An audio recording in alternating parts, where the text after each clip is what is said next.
Hi, I'm Darren. Hi, I'm Gordon. And we're the two gay reefers.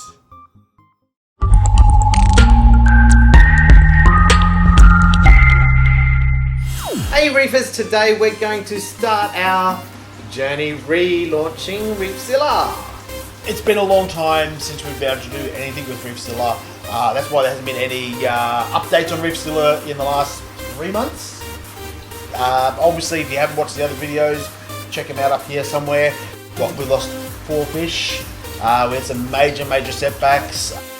We've been treating the fish only in the display. We've been using Cuprimine, which is a type of copper that is easy to get back out, even though we've got sand and rock in there. So we've got carbon to get rid of that. And this tank behind us here, Reefzilla, has been a fish-only system for the last 90 odd days. We're taking the clowns out, the maroon clowns. They haven't been up in the top because they're going to fight with the normal percula clowns in there. So they're going back into the Red Sea over there. They're going to be so happy. So happy. Sump life has not been the best for them, unfortunately. We're also doing a huge big water change. So basically we're cleaning the sump because the sump's really dirty at the moment. Doing a major water change up the top as well. And that will help get down the Cuprimine levels as well. So it's getting late in the afternoon, but we've got a lot of work ahead of us. So let's get to it.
Many tic-tacs later.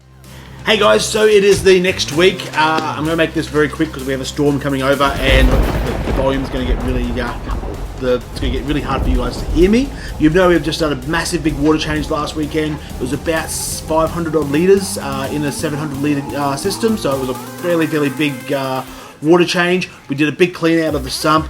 We added some carbon, some Red Sea carbon into the system to start pulling out that copramine. So it's a week later, it's now time to do some water tests and see what the results were, see if we've actually got any of that copper out, all of that copper out, or where we're at. So first thing we're going to do is use the Red Sea copper test. This copper test is really simple to use. We've got a sample of water from the spray tank, so we will start the process. First thing we need to do is get 17 mils of water from the display. Alrighty. Open up the jar, the reagent, and you need 8 drops of it. 1, 2, 8. Give it a shake for 10 seconds.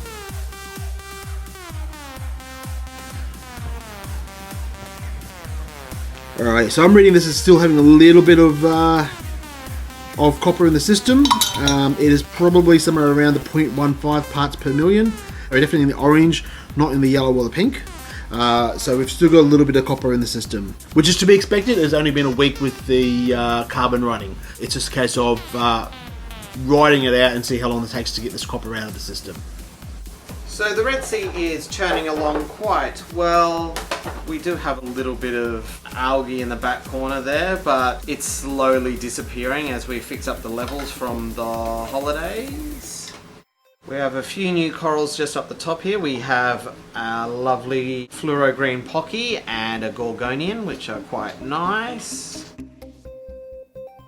Our gold torch has recovered quite well. It's very nice and healthy now. The tentacles have gotten a lot longer and thicker, which is nice. It has lost colour, but it was receding before we took it out of Reefzilla and put it in the Red Sea, so it's looking a lot better. We've got our elegance here that we bought just before we disassembled Reefzilla, so we've never really seen it in a big tank.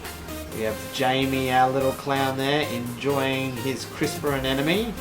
He doesn't realise that it's not going to be his for much longer. We've got a few of the leathers that we took out of the jar reef. We've got our gorgeous big leather. Have to really zoom out just to see it. As you can see, it's still looking healthy and spectacular. That's definitely going into Reefzilla up near the back to fill it up. Our Duncan has got ridiculous extension on it. It's still not looking the best. It has got a algae problem still, but I think most of that will be eaten by the tangs when it gets into Reefzilla. And we've got some really nice frags just ticking away up here, including a few leathers. We've got some nice Monties, digitata there, and we've got lots of zoas which I seem to be fragging well while they're in the Red Sea. Over here we have rescued the little hammer from Reefzilla. It was dying off. We put it in the jar reef and it's actually got some nice growth on it. It's got 2 heads that have survived. So it's nice to see it actually looking good. And there of course is our other clown Brienne. Well, besides a few algae issues, which are slowly clearing up, life in the Red Sea is not looking too bad. Really can't wait to get everything back into Reefzilla though. Alright guys, so this is part 1 of our series of rebuilding Reefzilla. Obviously at this stage there's not much else we can do. We're going to keep testing the copper levels throughout the week, just to watch it come down to that 0 parts per million. We don't want to harm any of the corals by having them in a system that still has copper in it. So that's pretty much it for today guys. Part 2 we'll be going through the what we're actually going to go do to change the sump in Reefzilla, add some new equipment to Reefzilla. Obviously you're probably aware we've already got the calcium reactor. Check out the video up here of that one. But that's it for today guys. If you did like today's video, don't forget to like, comment and subscribe. Like, comment and subscribe. Like, comment and subscribe. But that's all for today. Have a good one and keep it salty. see you guys.